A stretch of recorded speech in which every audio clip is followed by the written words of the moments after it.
The coffin laid upon 2 line tubs, between the vice bench and the open hatchway, the carpenter caulking its seams, the string of twisted oakum slowly unwinding from a large roll of it placed in the bosom of his frock. Ahab comes slowly from the cabin gangway, and here's Pip following him. "Back, lad, I will be with ye again presently." He goes. Not this hand complies with my humor more genially than that boy at middle aisle of a church. "What's here?" "Life buoy, sir. Mr. Starbuck's orders." "Oh, look, sir. Beware the hatchway." "Thank ye, man. Thy coffin lies handy to the vault."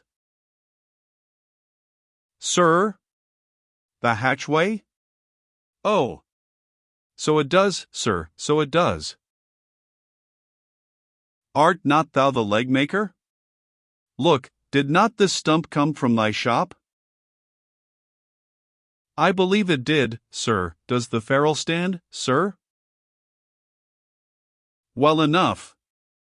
But art thou not also the undertaker?" Sir, I patched up this thing here as a coffin for Queequeg, but they've set me now to turning it into something else." "Then tell me, art thou not an arrant, all-grasping, intermeddling, monopolizing, heathenish old scamp, to be one day making legs, and the next day coffins to clap them in, and yet again life buoys out of those same coffins?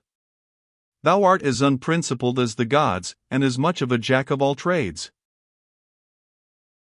"But I do not mean anything, sir. I do as I do." The gods again. "Hark ye, dost thou not ever sing working about a coffin? The Titans, they say, hum snatches when chipping out the craters for volcanoes, and the grave digger in the play sings, spade in hand. Dost thou never?" "Sing, sir? Do I sing?" "Oh, I'm indifferent enough, sir, for that, but the reason why the grave digger made music must have been because there was none in his spade, sir." "But the caulking mallet is full of it. Hark to it."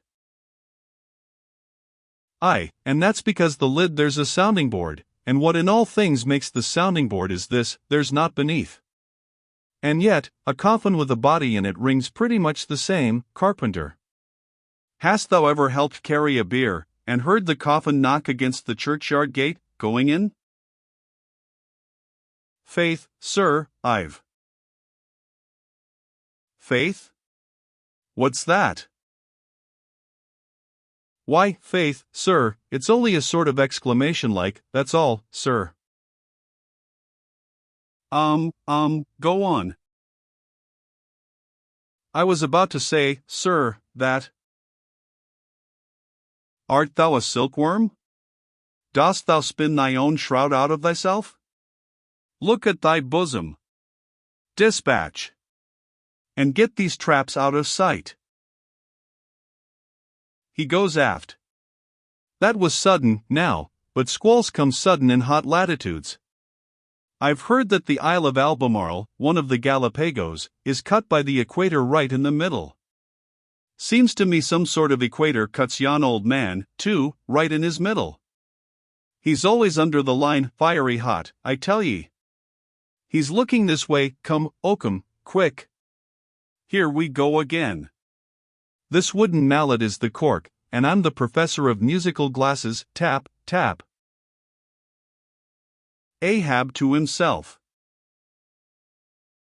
There's a sight. There's sound. The gray-headed woodpecker tapping the hollow tree. Blind and dumb might well be envied now. See? That thing rests on 2 line tubs, full of tow lines. A most malicious wag, that fellow. Rat-tat. So man's seconds tick. Oh! How immaterial are all materials. What things real are there, but imponderable thoughts? Here now's the very dreaded symbol of grim death, by a mere hap, made the expressive sign of the help and hope of most endangered life. A life buoy of a coffin. Does it go further? Can it be that in some spiritual sense the coffin is, after all, but an immortality preserver? I'll think of that. But no. So far gone am I in the dark side of earth, that its other side, the theoretic bright one, seems but uncertain twilight to me. Will ye never have done, carpenter, with that accursed sound? I go below, let me not see that thing here when I return again.